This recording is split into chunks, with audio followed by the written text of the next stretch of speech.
on November 3rd. We'll start with a presentation from the superintendent, and following that, we will open it to the floor for public comment. And again, if you wish to speak, please do sign up on the sign-up sheet. We'll be calling people up in the order in which you've signed up on that sheet. I'll turn it over now to Dr. Zek.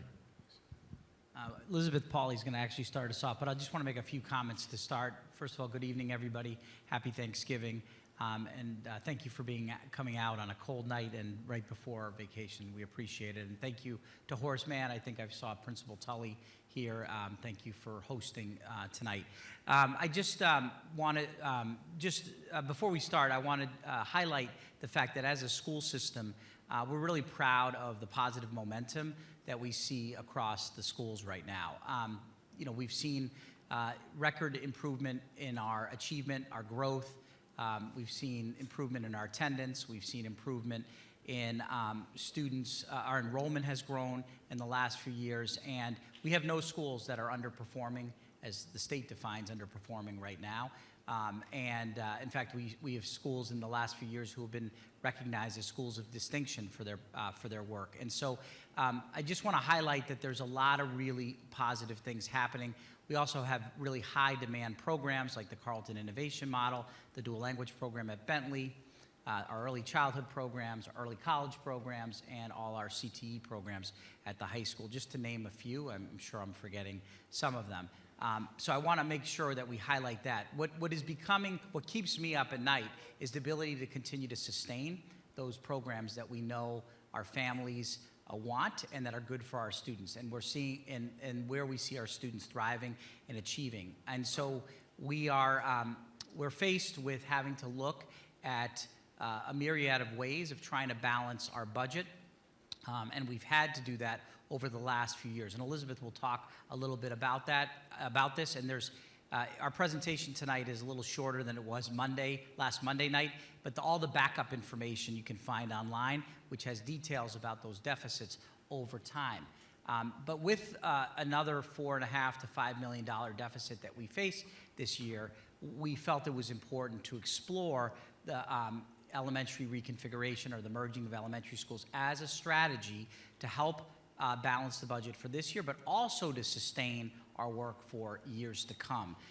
Because this is not just about this school year, but it's about the future and running a district that we can wrap our arms around, we can do so efficiently, and make sure that we can continue to invest in the high quality programs we have.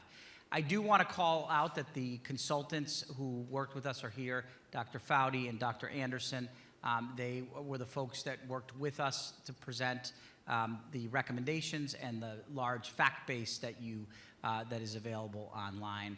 And they're here not necessarily not to answer questions, but we want to hear the comments that people make. We want them to hear that so that they can inform questions that might arise and give us feedback and their perspective on what the community brings tonight. So with that, I'm going to turn it over to our Assistant Superintendent, Elizabeth Pauly, our Assistant Superintendent for Finance and Operations.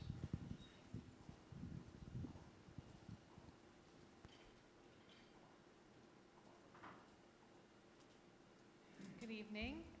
We did get some feedback about streamlining our presentation. So as Dr. Zreich mentioned, the full deck from last Monday is available online, so you can see all of the detail.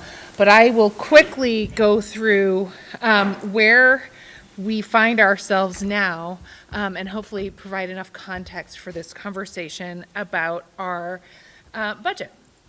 So as in previous years, the Salem Public Schools is facing some funding issues, some major funding issues.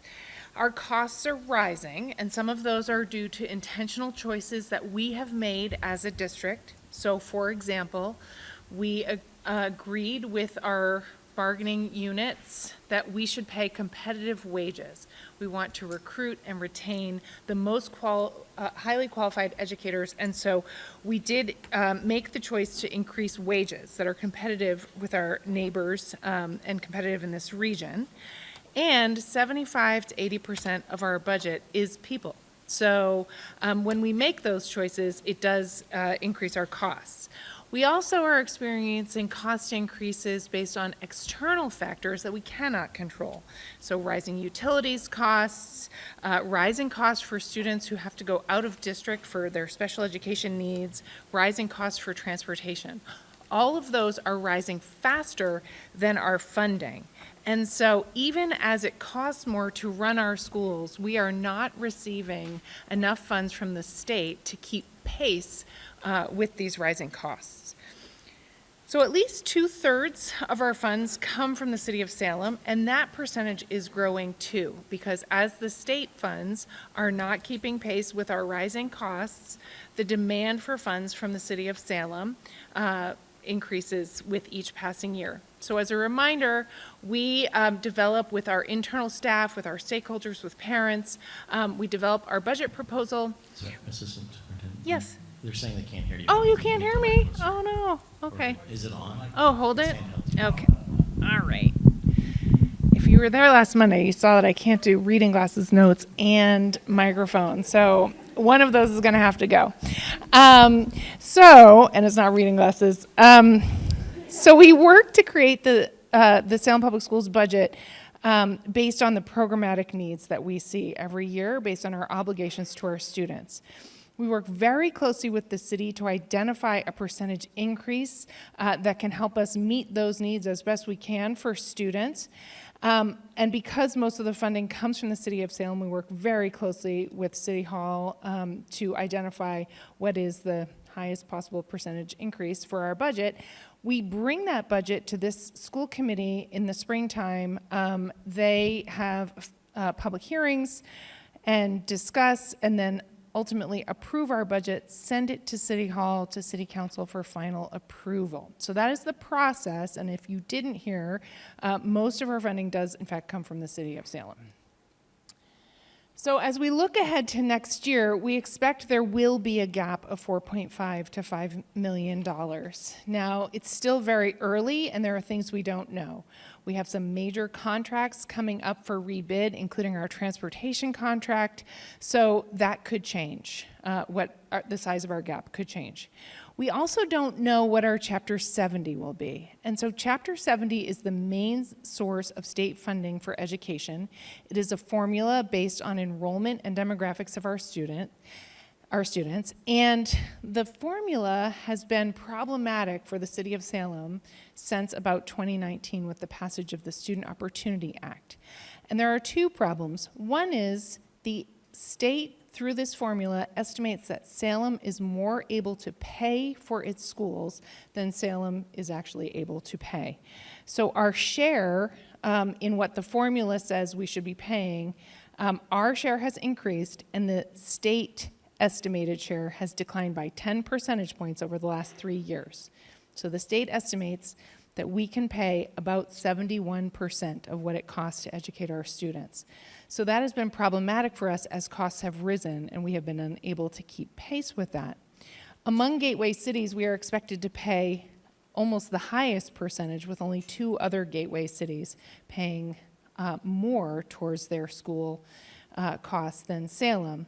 The other way that the formula has been problematic, and I know some of you attended the Chapter 70 hearings that the state is having, is that it also underestimates the rising cost of inflation. And so there are problems with the formula, and our city and legislative leaders have flagged that for the state. And now, at this moment, the Chapter 70 formula, there is a commission looking at how to improve that for communities. But in the meantime, we do expect there will be a significant gap in our funding. So we have several ways that we could address this gap, and none of them are good. We could reduce our district level staff, so that would be a combination of central office and people who travel from school to school. We could reduce non-classroom positions in schools who help make schools run. We could increase class sizes. Our contractual limit is 25 for most of the elementary school grades, and a little higher for the middle and high school, and our classes are not that large. They tend to be between 20, 21, 22. So we could increase class sizes across all grades. We could increase caseloads for staff working with multilingual learners and students with disabilities. We could close pre-K. We could reduce or increase the sharing of specialist teachers like art and music. We could reduce transportation, and we could merge or reconfigure schools. So none of these options are ideal, but the conversation is about how we can continue to best serve all students well. So even as we consider these difficult and imperfect options, we know that none of them alone would close what we estimate our budget gap to be. So we estimate it to be between $4.5 million and $5 million. We know there are some unknowns, so that number could change. But we will need to make a combination of strategic choices to help close this gap and balance the budget next year. And as we do so, our goal is first, to serve all students well, and also to ensure that the district remains financially sustainable now and into the future. We have had this structural deficit for several years, and so the choices we make now may set us up for financial health in the future. So I'm going to stop there, and if you want more details, as the superintendent said, our full slide deck is available on the internet. So thank you.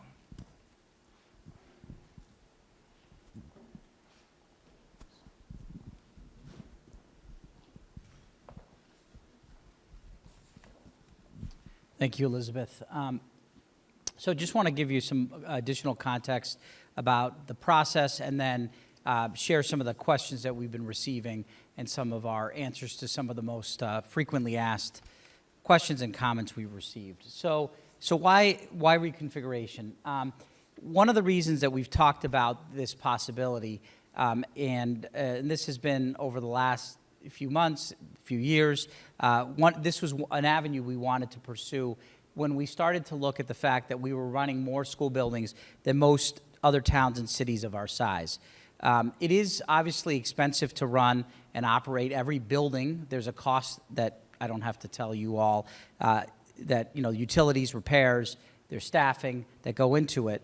And so and also our central office has to be set up to support a certain number of schools.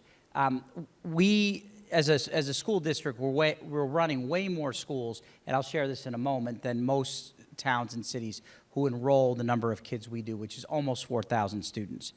We also have 200 empty seats across our elementary schools in classrooms that we have, that we currently operate. So those are empty seats in that they're not filled up to the caps that we've set, which are lower than the contractual caps, but we set caps for every classroom, and there is empty space in those existing classrooms. But on top of that, we also have spaces throughout the district that were intended to be classrooms that are also empty, or not serving as classrooms. They're not empty because schools use them. You move into the space you have, and so they're used as offices. They're used, in some schools they are empty, or they're used for after-school programs or meeting rooms and so forth. And we believe that there's more than 1,300 extra seats in those spaces as well.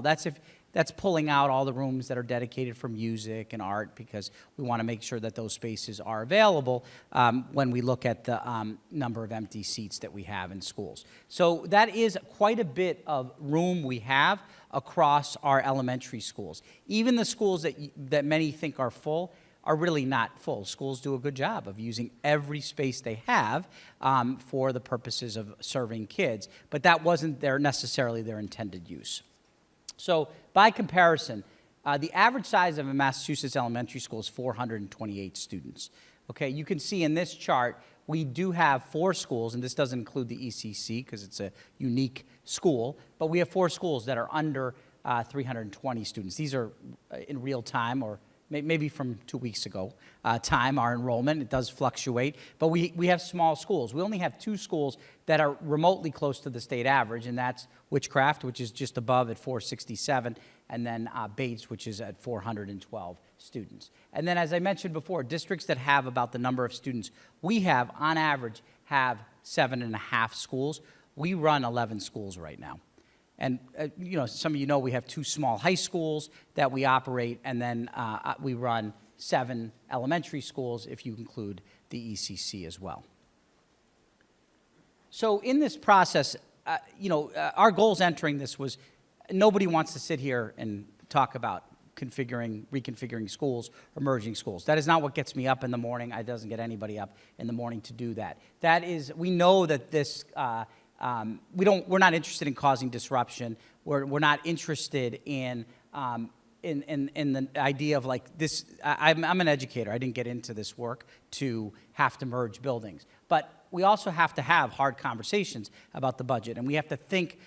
We have to think in the short term, but also the long term about what's in the best interest and health of this school system, and that's why we're having these conversations right now. I thought it was important that we present the school committee with a series of viable recommendations to consider in terms of this being one of the strategies, as Elizabeth mentioned, to getting us to a balanced budget and to addressing the deficit that we have. And so for us, the focus in this work, we did not enter this conversation about performance. We were focused on making sure that we had a long-term financial plan and that we had sustainability for the district. We wanted to make sure that we were elevating student learning experience. We didn't want to take away from the experiences that we knew students and families valued, and so we were interested in making sure that whatever we do is with the intention of improving the educational experience for students. And equity for this committee and for our work has always been incredibly important as well, to make sure that the students who need the most get the most, our most vulnerable learners, our students with disabilities, our multilingual learners, our low-income students, were well considered in whatever decision we were going to make. And then, of course, we also, like we are tonight, wanted to engage parents, school staff, and the community. The intention was to share information with the community, which was shared on November 3rd, and then to be able to have conversations about this. We knew that there would be a lot of emotion, there'd be ideas, there'd be a lot of comments about this, and this is what I think is always healthy when we're faced with a challenge, is to make sure that all stakeholders have an opportunity to weigh in, and that's beyond just tonight and the other forums we've had. We've tried to be as accessible as we can to the different parent groups, to staffs in schools, and to any organization that wants us to come talk about this. I think we've tried to be as available as possible in doing that. The scenarios that were proposed were four. There were 4 of them. They actually shared 8, but in the end, the consultants felt that there were 4 that they wanted us to consider. One involves Saltonstall and Horace Mann merging at this building, the Horace Mann building. And then Saltonstall building could be repurposed in some other way for educational purposes. Another scenario has Saltonstall and Horace Mann merging at Horace Mann, and then Bentley utilizing the Saltonstall building, and the Bentley ECC building would become a full early childhood center with other pre-K programs coming there. Another scenario has Carleton and Saltonstall merging at the Saltonstall building, and then the Carleton building would be offline or would become an early learning center or have some other educational purpose. And then finally, Carleton and Horace Mann merging again at this building, with Carleton building being offline or becoming an early childhood center. Those were the 4 recommendations that they made to the school committee on November 3rd. So what I've heard a lot about traffic. And I'll say that, I mean, I shouldn't be surprised. I'm not surprised because I live in that traffic myself, coming in this corridor as well. But the issues around traffic are indeed real, and I want to acknowledge that, especially as it pertains to this building and and that Salem High School and Horace Mann have similar start times in particular, is incredibly challenging. While I know there's been a lot of questions about the traffic study that was done for the new high school, I will say it is clear. I had a conversation with the consultant that did that work, that there is a need to look more closely at the start and end times, which would have to change if we move more students to the Horace Mann building. That's without a question. We'd have to look at the traffic patterns in and out of here and where people turn. And I've gotten some really thoughtful emails from parents that I think might work traffic for Salem Police, because very thoughtful ideas about the turns, and I'm sure the Horace Mann folks could give me a lesson and a presentation on that. But there have to be more studies done. But what he was very clear about is that there can be up to 1,500, 1,600 students on this property, because when they did the analysis and when we did the planning for Salem High School, we were planning to have a school of 1,500 up at Salem High School because we were looking at a 7 to 12 possibility. So he was very clear with me that it is possible. You're going to have to do some more analysis, and I think the school committee, we've talked about this, that you'd have to do more of we're going to move more children to Horace Mann. While it's doable, it's not doable with the start and end times we have now and the traffic patterns. And again, I'm sure the Salem High School parents could tell you the same things. And we certainly haven't done ourselves any favors with the times that we have set up for the school. So even if there isn't a change here, I think we do have to obviously examine some of the traffic issues we have up here. Class size has been a question. People have jumped to the idea that we're going to elevate class sizes. We have committed right now to the class size caps that we have. I think while schools might get bigger because there might be more students in a school, we would make sure that in a merged school, they would have the same class size caps as any other school in the district. And we're hoping to maintain what we've heard over and over again, that our teachers and our families really appreciate the class sizes. They'd always like to see them lower. I mean, I hear that too. But that they certainly don't want them to be elevated, and they want us to maintain the class sizes we have. We're not anticipating shifts in class sizes. That was not part of any of the projections in these merger proposals that we made. I do want to say something about larger elementary schools. I know people have real interest in smaller schools, and yes, there are advantages of small communities, whether that be a school or a grade level in a school, or at like Collins Middle School, you have each grade level pods. Community is important, and having smaller communities within a school or a school that's small is something we know families value. But there's also very important values or advantages that come from a larger elementary school. There is having multiple strands. I personally, this is just my own bias, I'm not just saying this for this presentation, I do like schools, elementary schools, having been an elementary principal, of 3 or 4 strands. I do think it allows a couple of things. It allows teachers... Superintendent, can you define strand? Oh, strand. Sorry. Classes per grade. So 3 or 4 classes per grade. Thank you. I use my jargon too frequently here. But it is helpful to have multiple grades, classes in a grade level, so that teachers have folks that they can, colleagues that they can plan with, that they can work with. Sometimes when you have just 1 or 2 other colleagues who maybe aren't teaching the same content area, that can be challenging. Additionally, it does allow for separation of students. Having been a principal of a one-strand school, that was very hard to do, to separate students that should be strategically separated for whatever reason. It could be for their learning needs. It could be so that we're cohorting kids based on a match with the teacher. There's a lot more possibilities in schools that have more than 2 classes at every grade level. Additionally, it does allow us to invest in fewer schools. Bigger schools, we can focus the capital needs on fewer elementaries.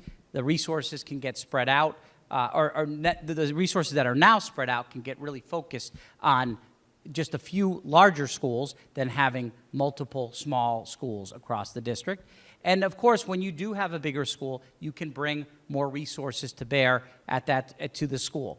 The larger the school, the better chance there is also to bring more programming, more experiences to the school. For instance, when we moved Saltonstall to Collins, it did allow us to give access to the Saltonstall middle schoolers to all the programs that Collins offers in the after school, in the in terms of sports, the arts programs. They had a theater program, and we didn't have to transport kids, which frankly did not work for the last 5 years, getting kids over from Saltonstall to Collins. And so there are advantages of having larger schools that I think we cannot ignore.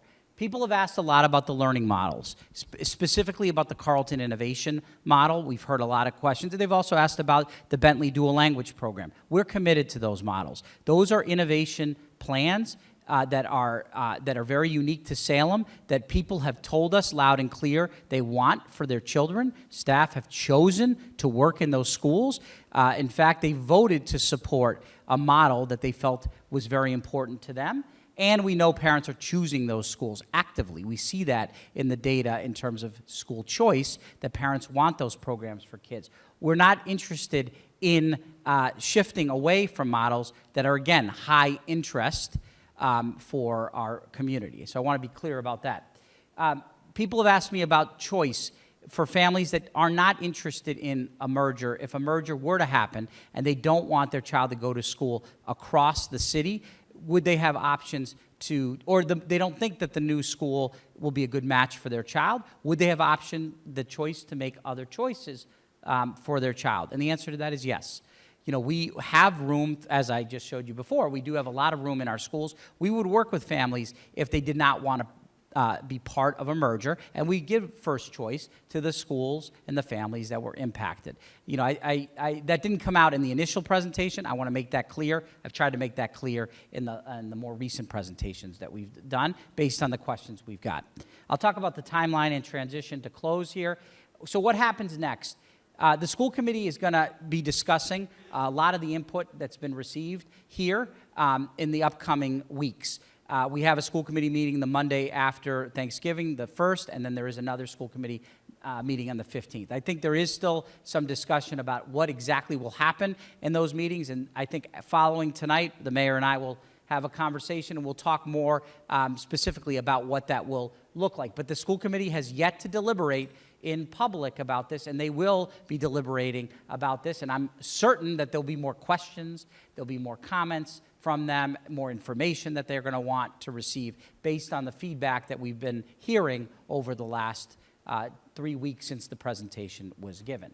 And so the school committee, I just want to be clear, can really do one of three things. They could accept one of the options recommended. They can opt for another option that has been proposed or was not recommended if they so choose, or they could make no change at all. And of course, if there is no change, we obviously still have a deficit that we have to address, which Elizabeth had detailed prior. For us, it is you know, I see it as a positive that we're talking about our budget now, not in March or April. We're having substantive conversations now, and after the school committee decides what direction they want to go, it will give us clear guidance about the work that we have to do as a district in order to address a deficit that we expect to have come budget season. And then the other thing I just wanted to share, and this is really, really important, is that folks have asked about, like, what's the plan for transition? If a merger does happen, I want to be clear, this cannot just be a flip of a switch and we say, okay, yeah, these schools are going to merge. It has to be done intentionally. It has to be done thoughtfully. We have to bring communities together. We would have to have a team to oversee the transition. We would have to have a series of events for transition. There would have to be extra resources at play, because in any time you make a move like this, there may need to be some extra supports, especially in the first year of a merger. Okay, and that's something we would have to commit to.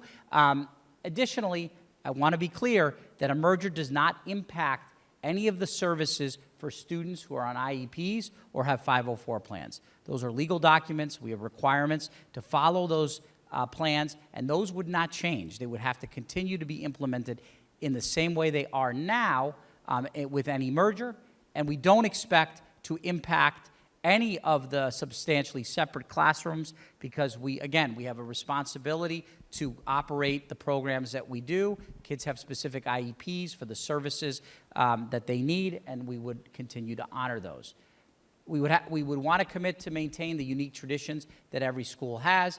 Again, right now, we have strong elementary schools that people have chosen for a reason. There's something about the school that attracts them to the family, to staff, and we know that there are important traditions, experiences, programs that we want to maintain the best of whatever the two schools are that come together.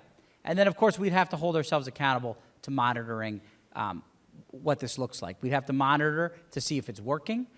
The school committee would certainly hold my team accountable for that, to make sure we were reporting back that kids were being well served in this new school, in this merged school, if that's the decision that's ultimately made. And just to close, we will continue to respond to questions via reconfiguration@salemk12.org. We're trying to keep up with the volume of comments and questions. I really have appreciated the amount of engagement that people have shared with us, and we will continue to do that. And we have also tried to, again, be as accessible as we can to different parent groups that want to talk to us about, with their ideas and thoughts about this.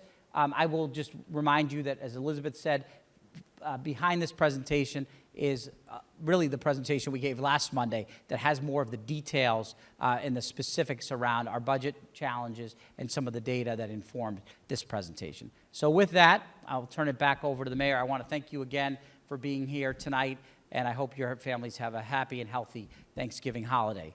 Mayor Pangallo. Thank you, Dr. Zeig. So we're going to open the meeting to the public comment portion. I would like to remind the public that Salem Public School students regularly attend school committee meetings. Therefore, we encourage all meeting participants to model respectful and productive public discourse for our young learners. The public comment period is an opportunity for us to hear directly from the community. It's not intended to be a debate or a back and forth question and answer period. Committee members are here to listen to your comments and your feedback and take it in. If you have questions, as Dr. Streich said, you can submit them to reconfiguration@salemk12.org. Those questions are distributed to the school committee and to the district staff. If you wish to provide your comments in Spanish or Portuguese, please feel free to do so. We have interpreters here who will translate your remarks. To ensure as many people have an opportunity to speak as possible, the comment time is 3 minutes per speaker. Speakers will not be permitted to offer comment more than once this evening and may not yield their time to other speakers. We're going to call folks up in the order in which you signed up. Please know that while you're welcome to share your name and school affiliation with the committee, it's not a requirement to provide comment. Please do be sure to speak into the microphone. And if you want to share feedback in writing, again, the email address is reconfiguration@salemk12.org, and the website is salemk12.org/reconfiguration with all the slides and the information. Mayor Cruz. Thank you, Mayor. And thank you, Superintendent and Assistant Superintendent Polly, for the presentation this evening. I just wanted to add, Superintendent, because you were mentioning some things about the process, that there is what's in the school committee's kind of engagement with respect to these public hearings, but also that my colleagues have been attending the various community-based forums with the different school communities. And I want to extend the same offer, because I recognize the open meeting law, kind of how we're structured here. It does lend itself to a more adversarial conversation, one-sided. It's something that I've talked about at length, that I wish that we had town meeting style government where we could really kind of dive in when we were holding these hearings. It's the format that we have, but if for those that may not necessarily be the most comfortable coming up to the microphone, I made the same offer last night. I'm planning on staying after the meeting. I hope the superintendent will join me to just be able to meet with folks in community informally. We can have more discussion and just hear from you if you're not comfortable coming before us in that manner. And then for those that do speak another language, I speak Spanish and a little bit of Portuguese, so please feel comfortable joining us. So para los miembros de la comunidad que están aquí hoy, si no se sienten cómodos dando comentarios públicos, yo me voy a quedar cuando terminamos la reunión. Quiero pedir que el superintendente haga lo mismo y lo podemos juntar con ustedes a hablar sobre las recomendaciones que tenemos esta noche. Gracias. Thank you. And we will start with Erica Clifford. And next up after Erica will be Jared D'Amico. Good evening. My name is Erica Clifford, and I'm speaking as the president of the Horace Mann Parent-Teacher Committee. First, I want to thank you.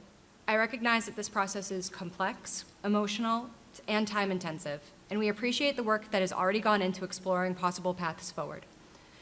We understand why these conversations are happening and agree they require thoughtful solutions.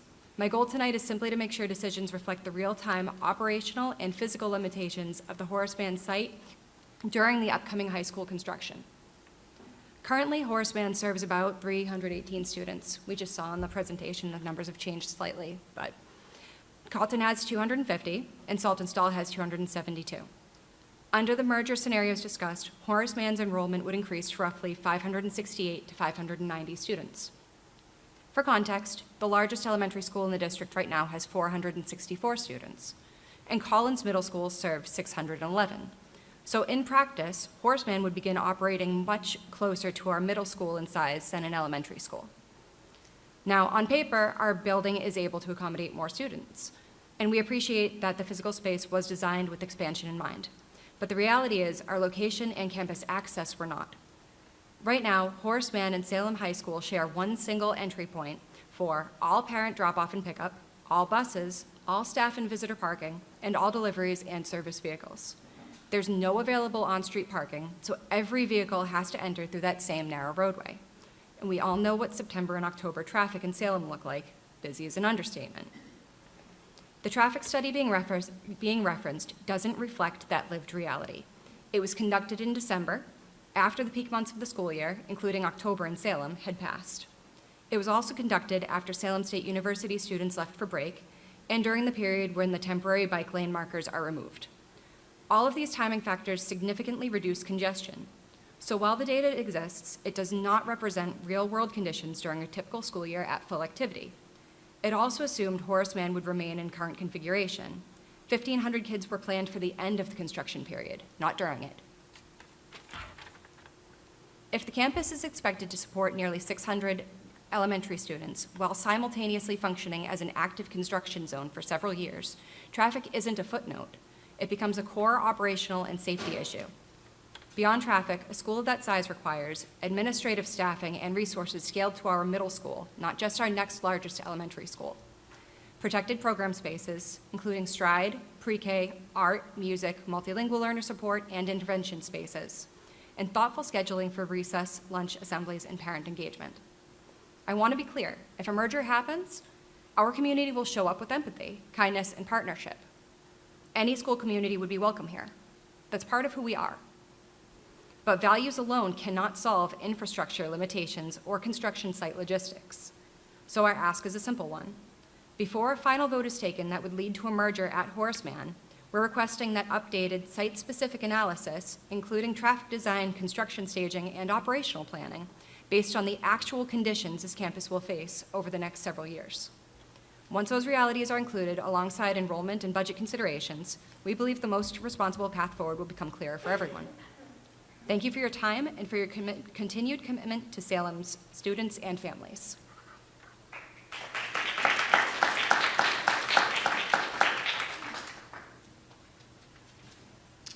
After Jared, we'll have Kristen Linebeck.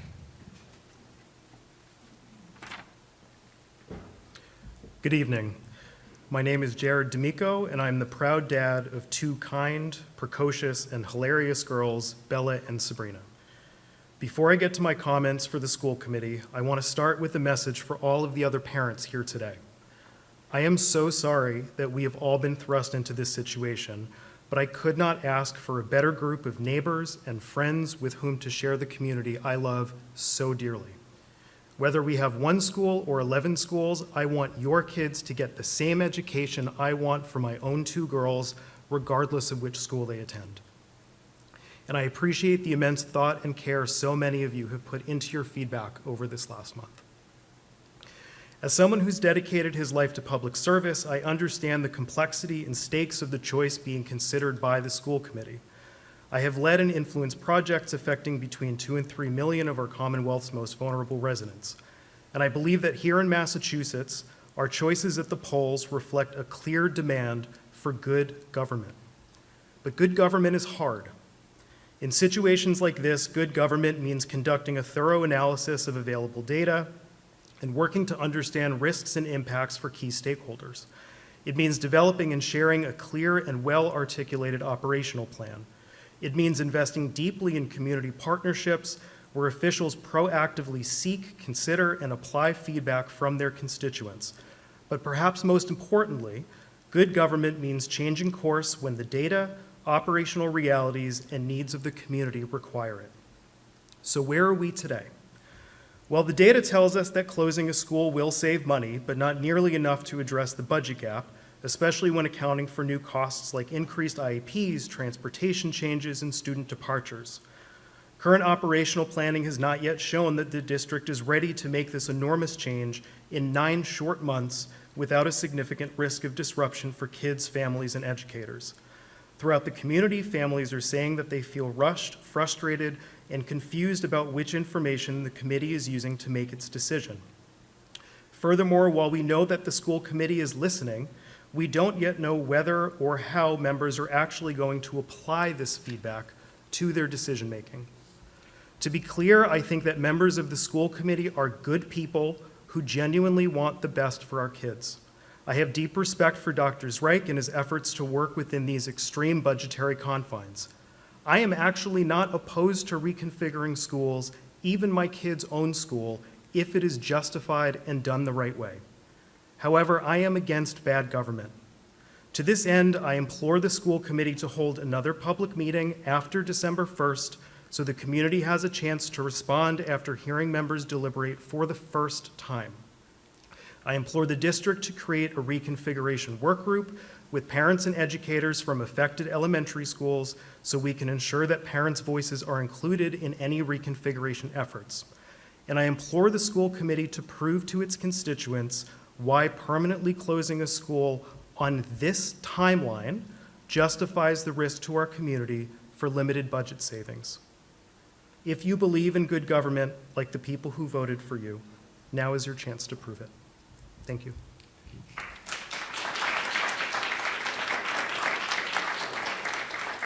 After Kristen, it is Emma Logan.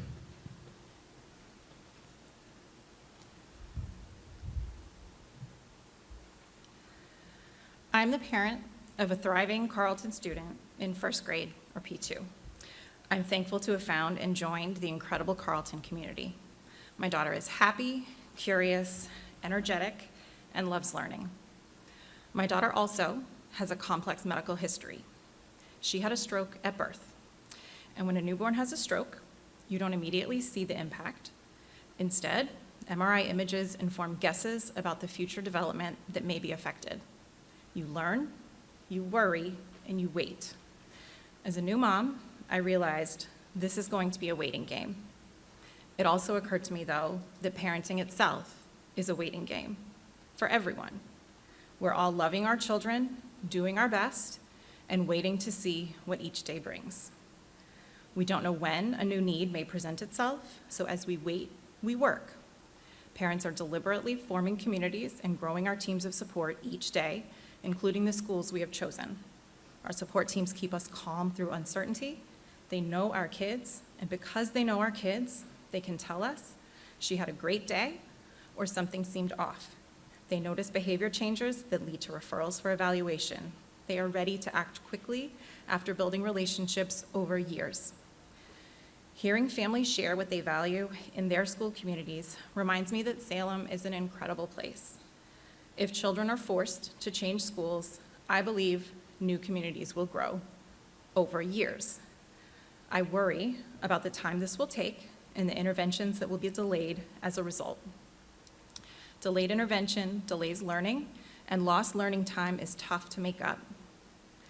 My daughter's MRI told us to pay attention to her vision. There may be field loss or disruptions to visual processing. Her specialist said, wait until she's 7 or 8. As she grows, she'll be better able to describe what she sees, and as her cognitive challenges increase in school, new struggles may arise. And about a month ago, after all of this waiting, she said, Mom, I need to tell you something about my vision. She was ready to describe something she'd been noticing for a while. And about a week later, I learned her school may close and that the Carleton community that supports her so beautifully may not exist in 6 months. Now, my daughter is as tough as they come, and we will shoulder whatever we need to. But I don't want to ask her to handle avoidable challenges, and I don't want other families to do this either. We can't pause our children's needs, but you can pause a process that hasn't fully accounted for them. And as I schedule assessments for my daughter, I hope for her school community to be a constant. I hope another solution is found to avoid dismantling these many strong communities. I hope we will not unsettle children's lives and strain our ability to support them. I hope that you are listening and that you will review closing schools as a last resort that will do harm. Thank you.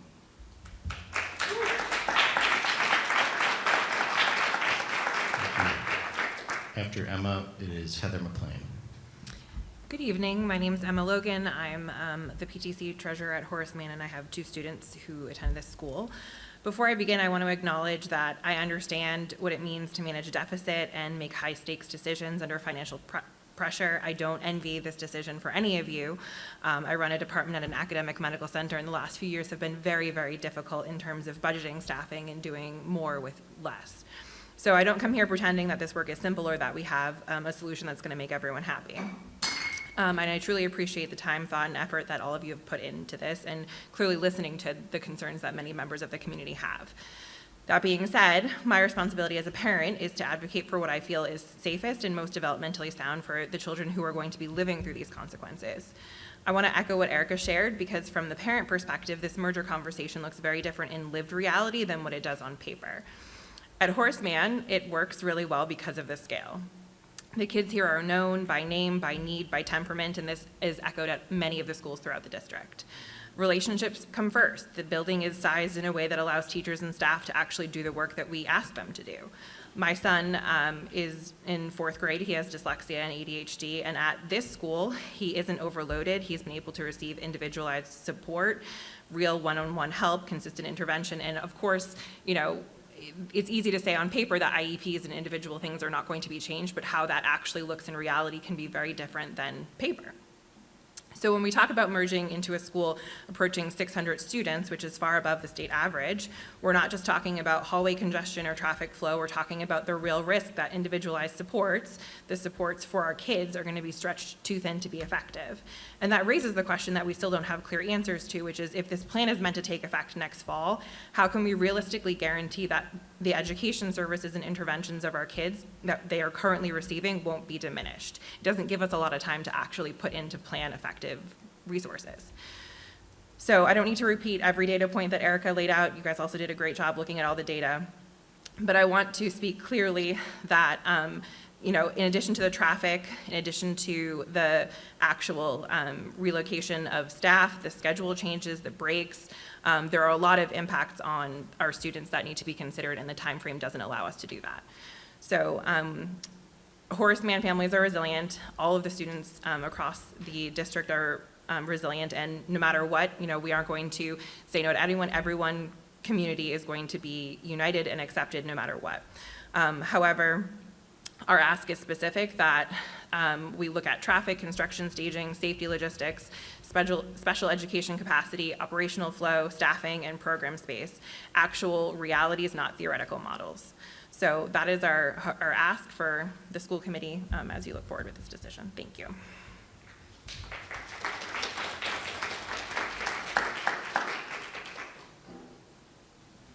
Heather McLean, and following Heather will be Rachel Ellison.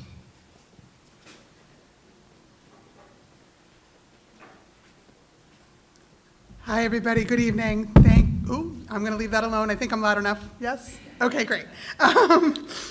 Thank you for this opportunity to speak. My name is Heather McLean, and I am a Salem Public Schools graduate. I started my career at Horace Mann South in kindergarten, up on the hill at Dead Man's Curve. Completed my elementary school at Horace Mann North, which was on Lafayette Street. Was middle school east at the Salt and Stall building, and Salem High School. So I am aware of school reconfigurations over the years, and I do understand that. And as a parent coming back into the school system, as I had been away for quite some time, I had friends in the school system, and I had kind of asked, you know, what's good? You hear certain things. I actually moved from Lynn to come back to Salem when my daughter was school age, because I didn't want her in that school district, but I was unaware of what had been going on. And I was told by some people that you want to go to Bates for elementary, and then you want to get out of the city of Salem. Well, I had that information, and I filled out my school choice paperwork, and I did not get the first choice of Bates, as I was told at the time. I got Horace Mann. And I sent my daughter Horace Mann as a pre-K, and there were changes back 4 years ago. She's a second grader now. So there was lots of, you know, there was a principal that I never got a chance to meet before I got a chance to meet a covering principal, and then, you know, Miss Tully. But through all that turmoil in that 22, 23, I think, first school year, I could be wrong with the years, but 4 years ago, my daughter did wonderful here. She found a space here. She was loved here and nurtured here. And that sense of community, even though it was all new and all disjointed, was very strong. And from that moment on, I said, well, wait a minute, I can choose. And lots of people went scattered different places when it came time to do kindergarten or even first grade. And I stayed and we stayed because this is her school. And the biggest part of that is because of the culture that this school here at Horace Mann has created. So I know it's not lost on all of you that the reconfiguration will create a significant culture change for the schools involved and for the district at large. And a lot of work would need to be done to build a shared culture.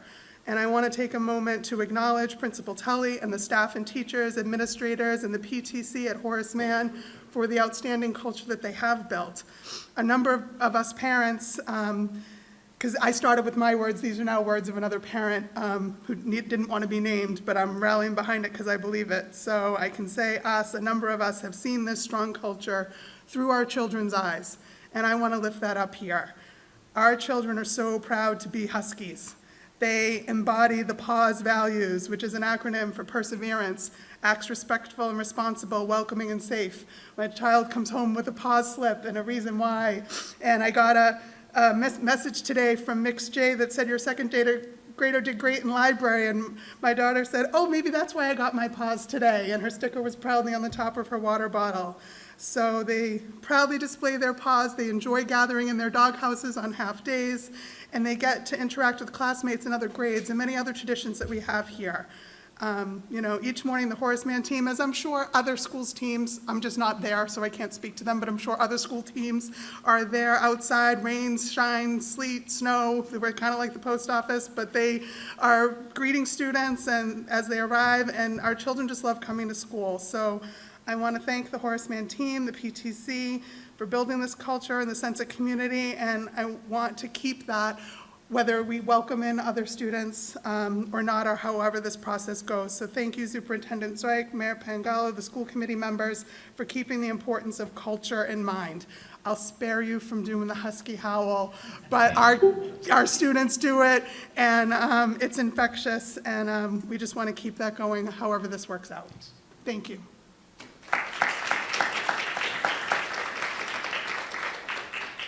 Rachel Ellison, and then Ray Jerslow.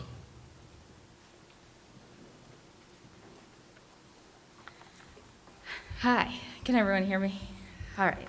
My name is Rachel Ellison. I am one of the stride teachers here at Horace Mann. This is my 10th year in the district and in this position. I want to thank everyone for their time and consideration and their dedication to our school district. So my perspective is a little different from some of the parents speaking, since I am a teacher. And I want to remind people of the history of the stride program, at least since I've started. So when I started, there was one elementary stride class for the whole district, and it was housed over at Witchcraft. It was paired alongside the RISE program. As the years passed, our programs grew and grew, so we had to create more and more classrooms with the programs. The lines between the programs became a little blurred because we were in such close proximity. Stride slowly started moving to Horace Mann, I believe in 2020. It started with kindergarten, and I stayed at Witchcraft until those kids were went to middle school. I ended up moving over here to Horace Mann with 3 students who followed me. Here at Horace Mann, we've added a 3rd classroom, and to really help house our influx of students with significant needs. Since I've been here for about 10 years, I've experienced the shutdown of Bowditch and the addition of those dispersed kids over at Witchcraft. That school was pretty close to maximum capacity when that happened, and space in the building was tight. My classroom with students with some of our most significant needs was moved to a small room that's now a speech pathologist's office. My students who work on personal hygiene and some self-help skills, like in the restroom, lost access to their individualized bathrooms.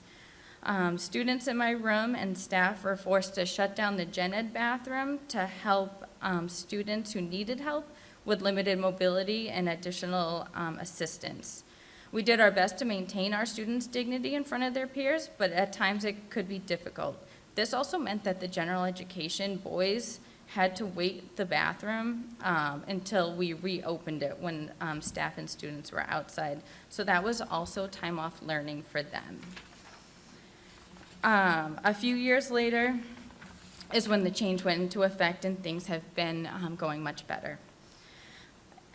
In some of the recommendations, where Horace Mann was involved in the notes, there was a special education recommendation saying that Stride moved to Witchcraft.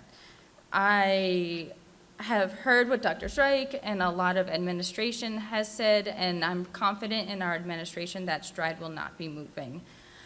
During this public forum, I would like to advocate for our program if Horace Mann is involved with the merger. And it will bring us close to capacity. So here are some of the things I just want everyone to keep in mind when thinking about Horace Mann. The first thing is the bathrooms. Currently, most of our students need to walk all the way down to the end of the hallway to use a single-stall, gender-neutral bathroom. There are many Stride students and non-Stride students who use this bathroom. And again, there's only one gender-neutral student bathroom on the floor. So occasionally it creates a line. If there are more students added to our building, there's going to be a greater need for that bathroom, and I'm worried about the time off learning if there are lines and things like that.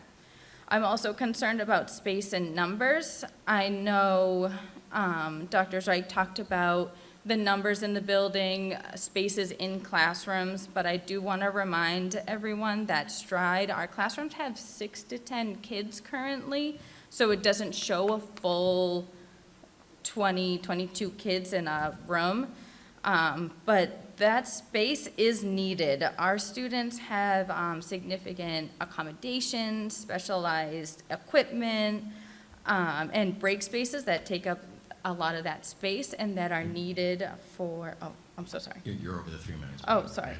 But yeah, so just really taking into consideration the space and the bathrooms and everything, sorry. No, you're right. If you can send the rest of that in writing, but to the email address, that would be great. We Yeah. appreciate it. Perfect, thank you. Thanks.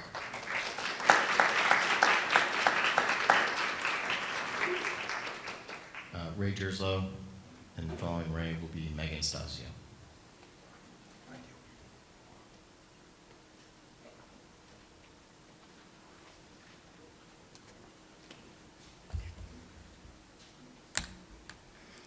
Can everyone hear me? Hello, my name is Ray Gerslow.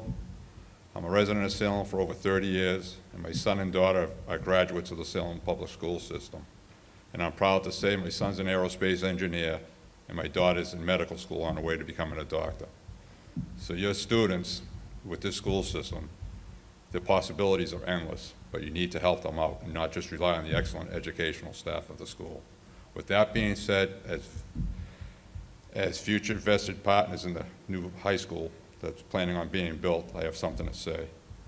Salem taxpayers are being asked to vote on a tax override to fund the new high school at a minimum cost of $300 per year for the next 20 years.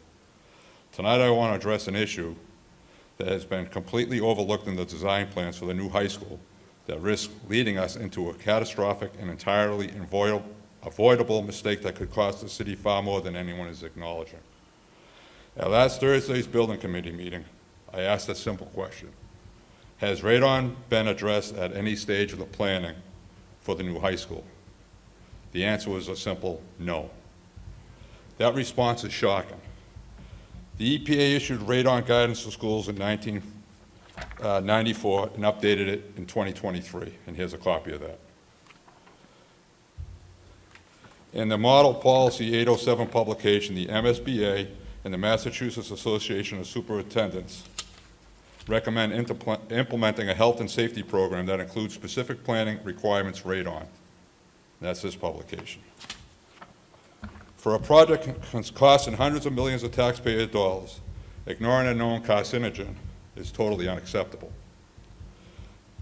Somehow, Perkins and Will never brought it up, and the co-chair of the new high school building committee, who is an architect, never raised it either. That stretches credibility. For those who may not know, radon is an invisible, odorless, radioactive gas. Indoors, it can become a carcinogen. The American Lung Association lists radon as the second leading cause of lung cancer deaths in this country. And here's a copy of that. Go with that. Salem is in the EPA's highest risk zone, and the school is planned on granite ledge, risking it even further. And here's the EPA study, we're in the red. Still, the committee has not discussed radon once. Maine, Rhode Island, Connecticut, Vermont are among the states requiring radon testing in schools. Massachusetts does not.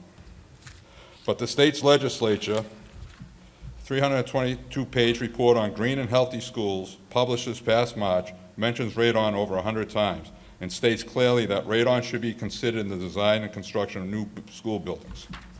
And here's a copy of the cover of that report they made. So why hasn't it been? According to this report, the biggest reason districts avoid radon is fear of cost. Some would rather not test because a result exceeding limits might require action. In plain language, we're being told that protecting students and faculty's health is too expensive. We've heard that the new high school will cost taxpayers about $300 a year, but that number means nothing if in a few years we're forced to jackhammer open a brand new building to install a radon mitigation system that should have been included from the start. And who pays for that failure? It's not going to be the consultants. It's not going to be the designers. It's going to be the taxpayers. That's you, that's me, and that's members of this committee. And this will hit especially hard on elderly residents living on fixed incomes who are already stretched thin. And remember, Mr. Usual, that's the 3 minutes. sorry? That's 3 minutes. Okay. I just urge you to contact your city councilors in this matter. Thank you.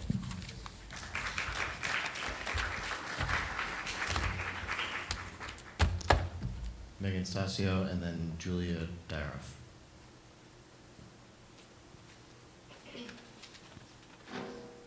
I feel like can you hear me? Okay, it's pretty high. Hi, my name is Megan Stasio. I did speak last Monday, but I'm going to keep repeating myself, I guess, as we all are through this process. I'm a parent to a 7th grader at Collins and a 3rd and 1st grader at Saltonstall. I do want to thank the school committee team for being accessible and allowing these meetings that we've had over the past few weeks to happen. I understand that this is a difficult task to be working on. I want to start off, I did say I was about Saltonstall, sorry. I want to start off by recognizing where Saltonstall families are right now. This is our first year fully adjusting to our K-5 structure. It was implemented after last year's sudden elimination of our middle school. That decision happened quickly with very little time for families, students, or staff to prepare. And while our community has done everything we can do to adapt, it's been a major shift and one that we are still actively navigating. Across Salem, every school is special. Families in every building feel a sense of belonging, connection, and safety within their school walls. No one wants to lose a place that feels familiar, supportive, and like family. I know every school community here wants to protect the school home that they've built for their children, and Saltonstall is no different. What makes Saltonstall unique, though, is how many times we've already adapted. Over the years, we've embraced multi-grade classrooms, year-round schedules, school-wide instructional models, and most recently, the complete reconstructuring from our K-8 to K-5. Every time the district has asked us to change, our community has stepped up, worked hard, and made it work. But the truth is, adapting takes time, and our families have not had that time. That is why it has been incredibly difficult to hear that yet another major change is being discussed for Saltonstall before we have even settled into the structure that was just implemented this year. Families feel blindsided, not just by the possibility of closures or mergers, but by the speed of this process and the lack of clear, timely communication. We are being asked to consider proposals that could reshape our school again by fall 2026. Without the transparency or information necessary to participate meaningfully. Our school's done everything asked of it. We've adjusted, restructured, rebuilt, and adapted more times than I can count. All we are asking now is simple. Let us keep our building, and let us keep our educational home. Give our children, families, and staff the stability we've earned. Please keep the transparency up and the honesty, and give us the time we deserve. Thank you.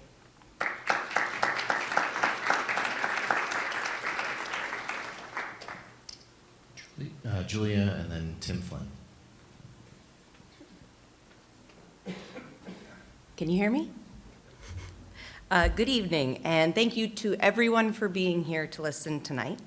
My name is Julia Dyroff. I'm the parent of 3 Salem Public School students, a 6th grader at Collins, and at Carleton I have an E1 junior and a 4th trimester P2 student. It can be very confusing. But I have never doubted that their teachers know exactly what they need and have a plan to get them there. I've got 3 different kids with 3 wildly different personalities, and the Carleton community has found a place for all of them, and they have thrived there. And I'm also a Salem Public Schools employee, a kindergarten para here at Horace Mann. Go Huskies! In a previous life, I taught high school and middle school English, and when I decided to return to the workforce, I knew I wanted to be in an elementary school instead, and I knew I wanted to work in Salem because of the core values of Salem Public Schools. We live those values every day here at Horace Mann, welcoming every student, challenging them, celebrating with them, and doing it all together. Sorry. The community we have built here is awesome. So, I'm very invested in Salem Public Schools, and so invested that in both 2021 and 2024, I attended the meetings about the new high school. And you have listed these meetings as part of the timeline for this reconfiguration process. And the consultants did say that they were considering everything, but they did not ask us about closing an elementary school. They did not engage us in that conversation. And if you were talking about it back then, you were not including us. And I truly believe you want to change that now. I come here tonight to urge you to slow down and to make a real plan, a plan that will allow all Salem Public School students to thrive. Plan from our strengths, not by slotting one school into another based on the number of students and the size of the building. A hasty decision now will cost us dearly, and I mean that in all ways. Children will suffer in an ill-thought-out move, and it will literally cost us money to redo and rethink and repair these decisions. We need a real plan to grow the dual language program. We need a real plan to bring Carleton's successes to more students. We need a real plan to accommodate early childhood education. I have heard at multiple meetings that there's a vague plan to build a new large elementary school in South Salem sometime in the future. Well, make that plan now and include us, families, and educators in the conversation. Will you be reconfiguring schools again to fill that school? Let us know now. It might seem like years from now is a long time, but families stay at an elementary school for 6 years or more if there are siblings. Think about the students and the families looking at kindergarten and pre-K this year. Make a plan for Salem Public Schools that will last their whole elementary tenure. Do not surprise them like you have us. Slow down, listen, engage, and then plan. Thank you.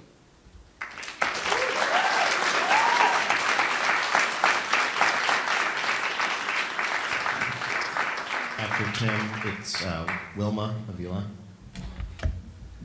Hello. Thank you for allowing me to speak today. I'm the newly elected Ward 4 City Councilor, so I wanted to get involved in this.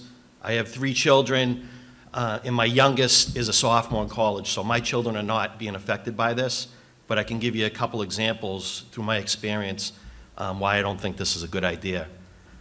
Back in March 2018, it was my first year on the City Council, and I remember getting a call from the former Mayor Driscoll that they were closing the Bowditch School.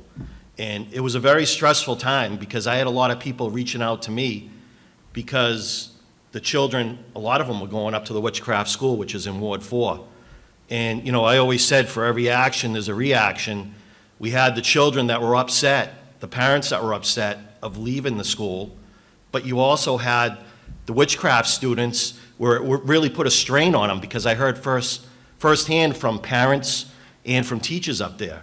And I would like the school committee and the mayor, superintendent, please spend some time and speak to the teachers up at Witchcraft, because they can tell you firsthand, it really is not as smooth as it sounds on paper or on slides. And that's one thing that I really care about, is the children. Another concern that I have is, obviously, people know that our city is growing. There's a lot of positive growth, and there's good and there's bad with that. But we can't ignore the fact that with positive growth, you're going to have more students, not less students. In a short time, you're going to have the property at the former Bertini's, Lee Fort Terrace, Franklin Street, Grove Street are going to be occupied, and there's going to be children there. And why not have that class space that we have? That's a luxury that many communities don't have. I've been in all the schools. I'm a retired firefighter, and I taught fire safety, so I know all the buildings, and we have some really, really nice buildings that we should be proud of.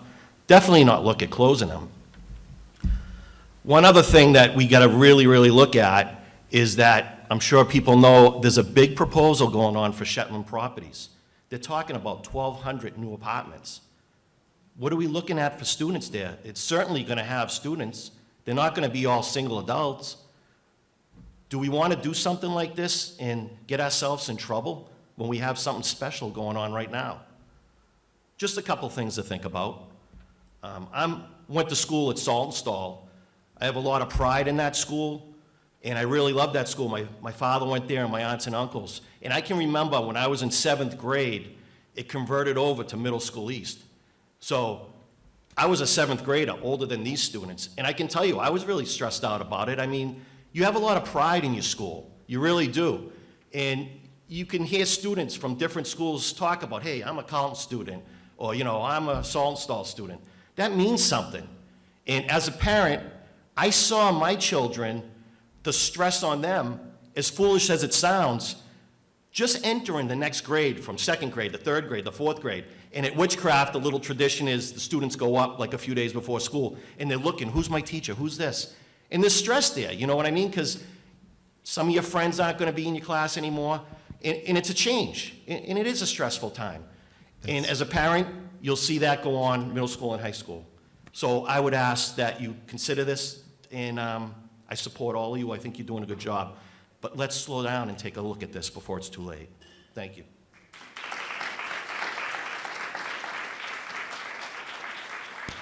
After Wilma is Cameron Hart.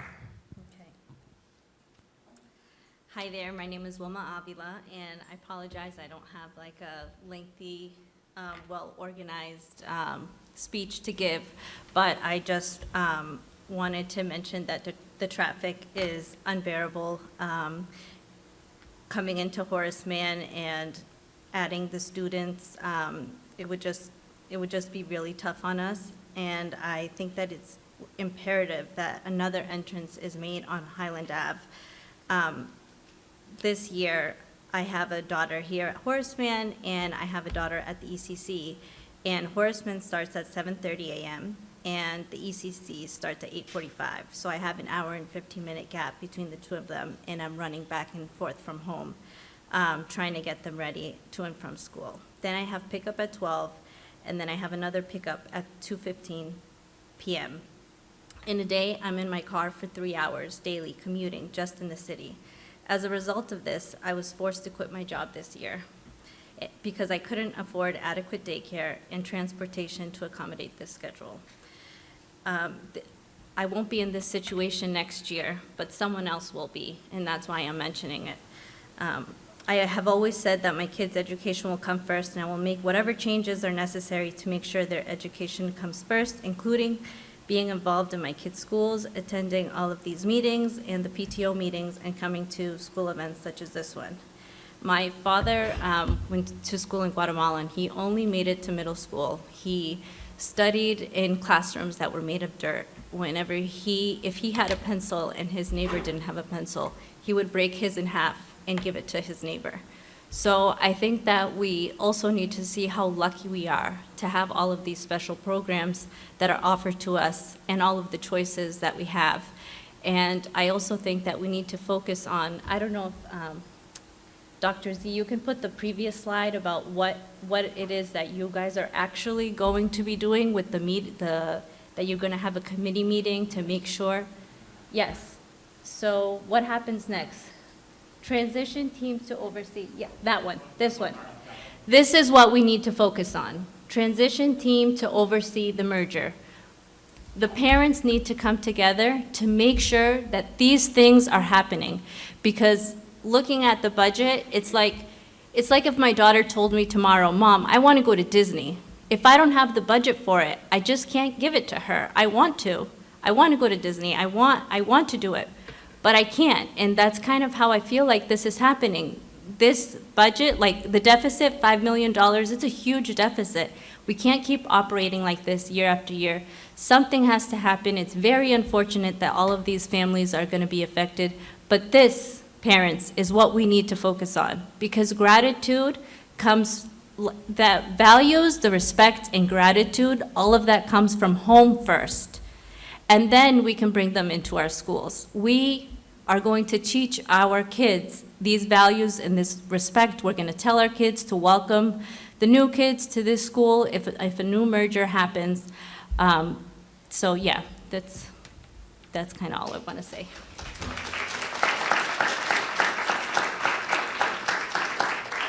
Cameron Hart.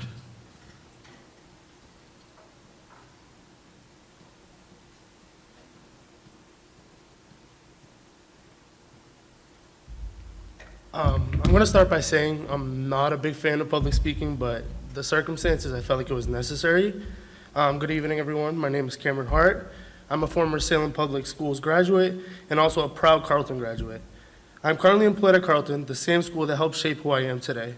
Thank you for giving me the chance to speak tonight. The speech began as a writing assignment for my class at Salem State, but it quickly became personal. Carleton is not just another school in my community. It is a place that built my foundation, pushed me forward, and showed me what a strong learning environment should look like. I spent my whole elementary school journey at Carleton, and my 5th grade year was when the innovation plan began. So I was only able to experience part of it. Even then, I could already see how much the school cared about its students and how it was evolving to support them. My siblings went through Salem Public Schools as well, and 3 of them completed their elementary years under the full innovation plan at Carleton. I've seen firsthand how it helped them grow into confident, independent, and engaged learners. My younger cousin is also at Carleton now, and her progress shows exactly what the school does for students every day. In the short 3 months I've been working at Carleton, I've built meaningful relationships with so many wonderful students. Seeing their curiosity and potential has been inspiring. It also makes me genuinely concerned about how they could be affected if changes happen too quickly. As soon as I saw the opening at Carleton, I eagerly submitted my application. I want to return to the school that shaped me and be part of the same environment that continues to support and guide students today. That is why the possibility of merging Carleton is deeply concerning. It threatens a community intentionally built to support students' growth. Changing that environment would affect real students, real learning, and real futures. Carleton has a proven record of giving students the guidance, confidence, and opportunities they need to succeed, and that cannot just simply be recreated elsewhere. This may have begun as an assignment for a college class, but the message was real and still is real. Carleton deserves to remain what we know it as. Its students deserve the stability to flourish, and our community deserves to preserve a school that has positively shaped so many lives for generations, including my own. I urge the school committee to reconsider, or at the very least, take the time to think it all through carefully, rather than rushing to a decision in less than a month. Thank you for listening, and thank you for considering what is truly best for our students in our district. Thank you.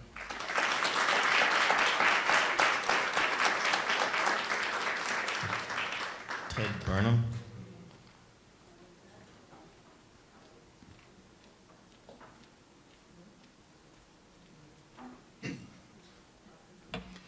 Good evening. My name is Ted Burnham, and my pronouns are he, him. I'm a Carleton parent and an ECC parent, and I'm a member of Democratic Socialists of America, which drives me to believe that schools are one of our most important civic institutions, as I said at the forum last week. I took a pretty combative tone last week, and I'm trying to come in with a different mindset tonight. Because I still have a lot of anger and frustration and confusion about this process, but I also want to say that I'm really trying to get on board with a vision for what this looks like. And I just don't see it yet. And I'm hearing that from a lot of other parents too. I mean, Jared said it earlier. Like, there are a lot of folks who are saying, like, we're not against reconfiguration in principle, but the story that's being told in these slides right now is that this is driven by a budget concern that the reconfiguration doesn't solve. The best projections are that it's like maybe close to half of the budget shortfall for next year. Where's the rest of that money going to come from? If $4.5 million, or 4.9, whatever it was this year, meant cutting 56 educators, are we going to go through this reconfiguration and then still have huge cuts to other parts of the school system? That's the story that I'm hearing, is that those cuts are still coming. And it's hard to get on board with that vision. But there's not a compelling story to go along with this about how this supports the long-term vision of Salem Public Schools. And there's a lot of things that it could be supporting: the ECC, the expansion of the dual language program, the expansion of the innovation programs. Like, we're all talking about these things, we're hearing about these things. The teacher's contract that expanded what we're paying our educators in ways that still don't measure up to what they probably deserve. I just feel like it's heartbreaking that we're in this position where, like, y'all who've been part of those decisions, like, you're pushing for really progressive stuff for this city. It's really amazing to see. And at the same time, it just, like, the story I'm hearing is, oh, we didn't plan to budget for these things in the way that we need to pay for them. And it would be so much easier to talk about reconfiguration if it was, like, tied to those decisions. And I think, like, that's what I'm still looking for here. Is, like, if this is going to enable us to expand the ECC programming in this town, reconfigure my kid's school. I want more people to have free childcare and free daycare, you know, preschool. Like, all of that is so good for Salem. If it's expanding the dual language program into a new building, if it's expanding the innovation program, like, if that's actually going to happen, I'm on board. Like, it's not hard to get me on board with this. But again, that's not the story I'm seeing yet. So I'm really hoping that at that December 1st meeting, that there's new info that y'all are talking about, that to show, like, what you've been gathering beyond just these meetings, but, like, what new facts are you understanding, what new plans are being worked on. Show us that, like, whatever you decide to move ahead on, that you can convince people like me that it is going to have a massive improvement on the budget for years to come, or that it is visionary and mission aligned and the benefits will make the pain of this process worth it. Thank you, Ted. That's the word for 3 minutes. Thanks. Yeah, and I hope the community stays engaged.